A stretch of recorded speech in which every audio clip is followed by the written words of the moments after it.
नमस्कार मौसुमी eating and cooking channel रे आपण माननकु स्वागत करछि।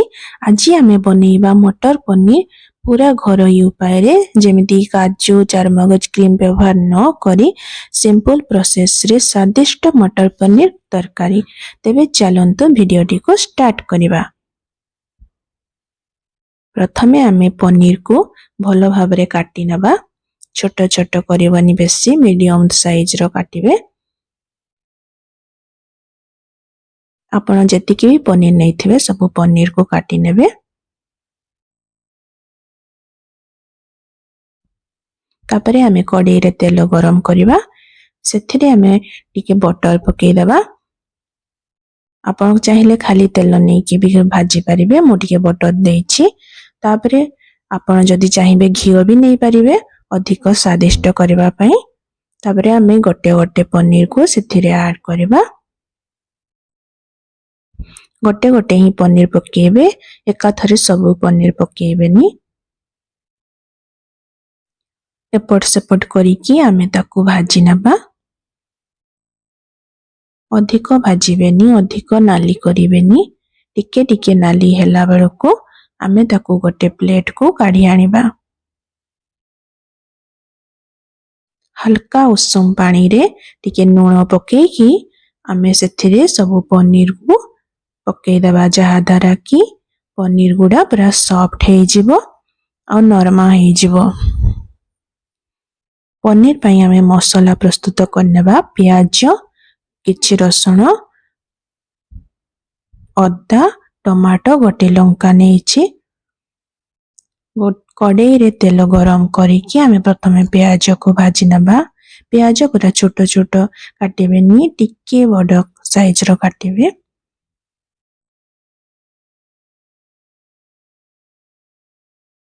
प्याज परे आमे जो काटी रखिथिले अदा आउ 7-10 केला रसुण प्रथमे टिके भाजी नबा। सेगुडा किछि समय भाजी हे साला परे आमे सेतरे पकेबा टमाटो।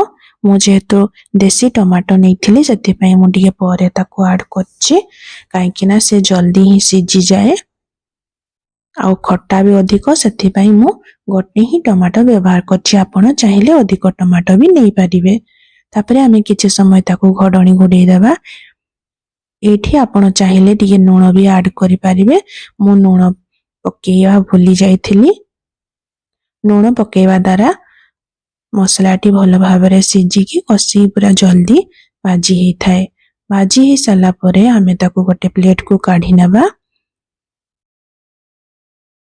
तापरे आमे ताको ग्राइंडिंग करनबा मसला को। पुणी गोटे कढ़ाई रे तेल गरम करिकी सेथिरे आमे जीरा लवंग तेजपत्र गोटे लंका देकी भाजी नबा।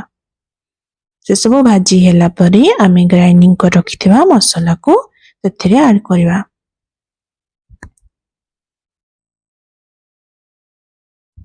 से सब को भलो भाबरे आमे एथिरे कसी नबा।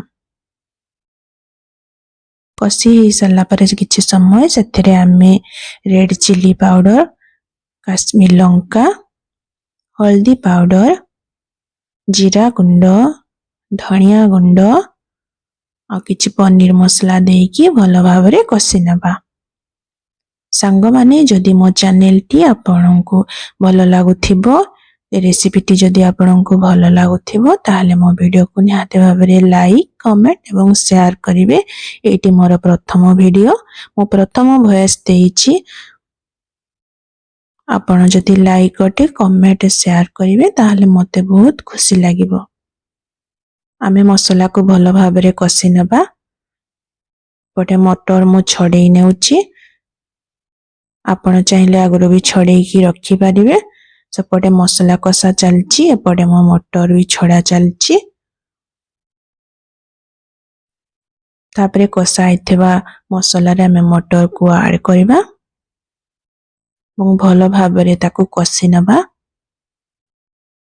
किछि समय कसिला परे ताको घडणी दे देबा। गैस पूरा स्लो रे रखिकी घोडणी देबे नहले लागी जिवो तापरे पानी टिके देकी बड़े पुणी थरे ताको कसी नबा।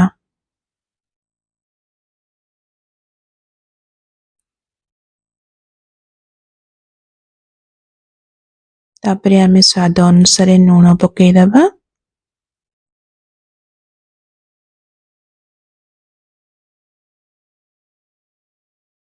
पुणी किछि समय ताकू भल भाबरे कसी नबा। एपटे जो पानी रे बुडेकी रखिथिले पनीर को सब काढी नबा गोटे गोटे करिकी देखंतु पूरा सॉफ्ट हे जाईछि पूरा तोड़ा पूरा नरम लागुछि। पुणी एथिरे गोटे गोटे करिकी सब पनीर को ऐड करनेकी कसी दबा।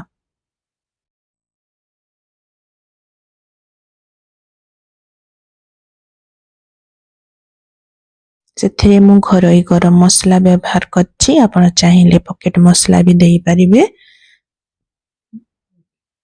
तापरे ସେଥିରେ ମୁଁ मेथी पत्र को दउछि मेथी पत्र ମୁଁ ସେଟା ଭାଜିକି ପ୍ରଥମେ ଭାଜିକି तापरे ଦଉछि ଆପଣ ଚାହିଁଲେ ଏମିତି ନେଇ ପାରିବେ। तापरे धनिया पत्र ଦେଇକି ଆମେ ଭଲ ଭାବରେ ତାକୁ ମିକ୍ସ କରି ଘଡଣି ଦେଇ देबा गोटे मिनिट ପାଇଁ ଯାହା ଦ୍ୱାରା କି ଆମ ମସଲା ଯେତେ ସବୁ ଦିଆ ହେଇଥିଲା ଏବଂ ଧନିଆ ପତ୍ର ସବୁ ବଢିଆ ସେ ସ୍ମେଲ ହେବ ସବୁ ମିଶି ଯିବ ଗୋଟେ ଇଏରେ। देखंतु आमर पनीर मसलाटी पूरा रेडी हो जाइछि। आपनको जदि मो रेसिपी टी भल लागुथिबो लाइक कमेंट शेयर निहाती करिवे। आजि पई रहुछि गोटे पुणी नुआ वीडियो रे आसीबी। रहुछि नमस्कार जय जगन्नाथ।